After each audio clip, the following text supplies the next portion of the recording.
Good morning, Utah. You're now looking at video of the Dollar Ridge fire burning in Duchesne County. Today, we're getting a better idea of how damaging that fire has been and the stress it's causing for people who live in its path. We now know that fire has burned at least 74 homes, and today many people evacuated from that fire will find out if theirs is one of them.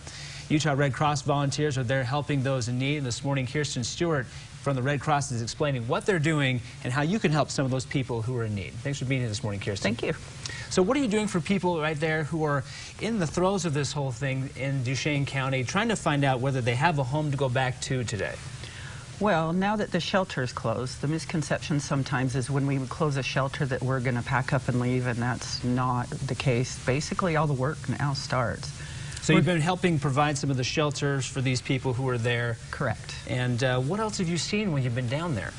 I have seen probably the most amazing sense of community when I was down there, between the LDS Church coordinating the donations and the feeding to just community members coming in and how they can help. You would never think this small town in the middle of Utah had so much love and passion for their community. But there's a lot of people who do, and of course banding together. We've seen some of those reports of people who have been sending things in to be able to give people help. We know there's a lot of volunteers who are down there with the Red Cross. How many people do you have down there in Duchesne County? Well, I know when I was down there we had 29. A lot of the teams have changed now. A lot of us have come home, and now the caseworkers, disaster assessment teams are down there. So I don't have that exact number. But you know that there's a lot of those teams who are working down there, working to help people out. How are they dealing? Have those people in those homes who were evacuated, how are they coping with all this? I would say with that sense of community and the support, I think as horrible as the situation is, it helps ease the pain a little bit, knowing that they're not alone in it. And of course, you need some of that help here this morning as well. What can people do? If you're watching this morning and say, you know what, we know that 74 people have lost their homes, at least 74 homes have been destroyed. What can you do, and how are you looking for help?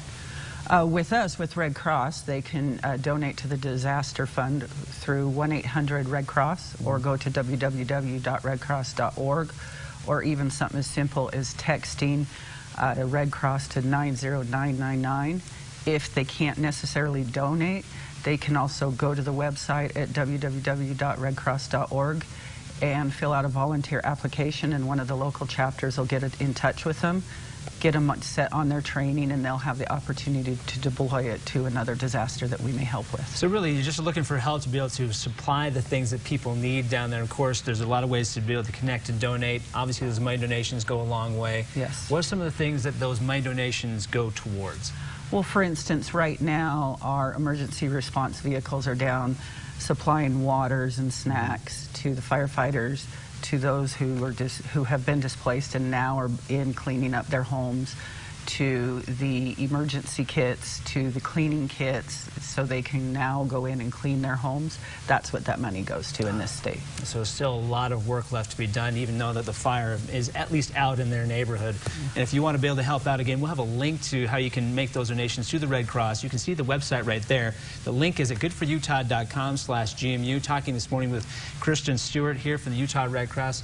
Thanks for being here this morning. Thanks for having us. You betcha. Emily?